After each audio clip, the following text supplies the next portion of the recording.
Now I am going to start talking about cognitive development in infancy and childhood. And we are going to focus on one theory in particular. But let's first remember what cognition is. What is developing with cognitive development? I always say if you had to pick one word to summarize cognition, you could go with thinking. But these are your mental processes, your internal mental processes. So sensation and perception, thinking, knowing, remembering, and communicating. All right, so how do we develop these skills? I mean, we do need to develop them because you know that an infant is going to be way less cognitively sophisticated than, say, a 10-year-old. All right, well, how do these skills develop? Well, one big name who tried to explain how these skills develop is Jean Piaget. And he was a Swiss researcher and theorist. And he came up with a stage theory of cognitive development. Since it's a stage theory, he believes in discontinuity, to use previous terminology. Now, before we talk about his stages, before we talk about his 4 stages, let's talk about some other important terms that are relevant to his theory. So first of all, Piaget talked about the development of schemas. Now, some textbooks I'll see it as schemes, but more often I do see it with the A as schemas. When I teach about schemas, I often say they're kind of like a unit of knowledge, a unit of representation of what you know about something. The textbook definition, to be consistent, it says it's concepts or frameworks around which we organize and interpret information. All right, it's basically what you know, what you understand about a particular concept, whether it be just a term, like, hey, if you say this word, if I say dog, what do you picture when you picture dog? That's going to reflect your dog schema. We also have some people who study gender schemas. Like if you say, hey, how does a girl behave? How does a boy behave? When the answers you give, they reflect your gender schemas. So schema is kind of like what you understand, what you know about something. All right, so how do we develop schemas? We have 2 processes. They both start with A. So I always like to bring this up to kind of warn students. What do you think might happen? I'm going to put my book down here. When it gets to be test time. When it gets to be test time, you've got two important and related terms. They both start with A. Students mix them up. So when you are studying for the test, please pay attention. Try to come up with some tricks to remember the difference between these 2 things. So we're going to talk about the difference between assimilation and accommodation. These are both types of something else that starts with A.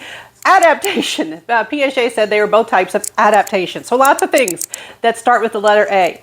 Let's start with assimilation. So you can develop schemas, or you can adjust schemas based on both of these things. So with assimilation, you're presented with some kind of new information, some kind of a new experience, and you try to make it fit with the schemas you already have.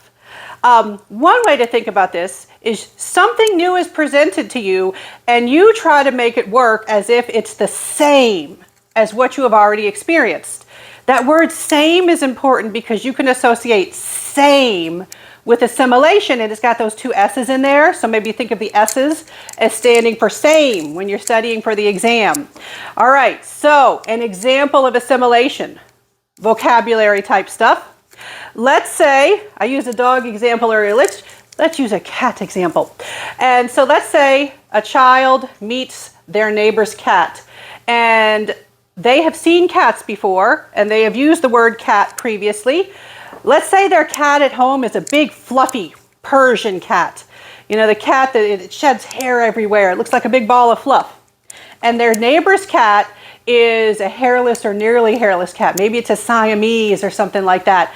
And so, the child kind of looks at that, and they're like, is this the same thing? This doesn't quite look like what I've seen before. Okay, that's a cat. All right. And so they make, okay, so this is cat 2. All right, this is also cat. All right. In that case, assimilation works just fine. Sometimes, though, assimilation can lead to errors because sometimes you're dealing with something that's truly different than what you've experienced before.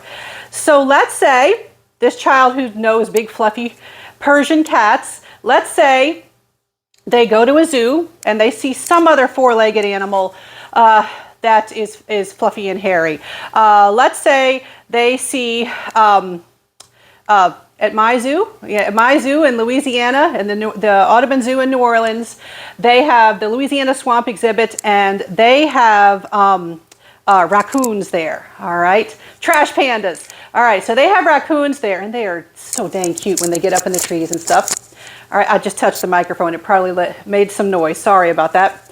All right, so let's say they go to the Audubon Zoo, they go to the Louisiana Swamp exhibit, they see the raccoons, and they immediately are like, say, whatever word they have for cat, however they pronounce it, kitty, kitty, kitty, look at the kitties. All right, they have assimilated. They have said, this looks like the thing I think of when I think of cat.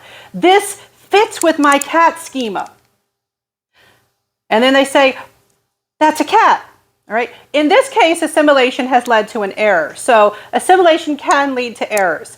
Sometimes when you're presented with something that's truly new, it doesn't fit with what you've already learned, you have to do the other type of adaptation, which is accommodation.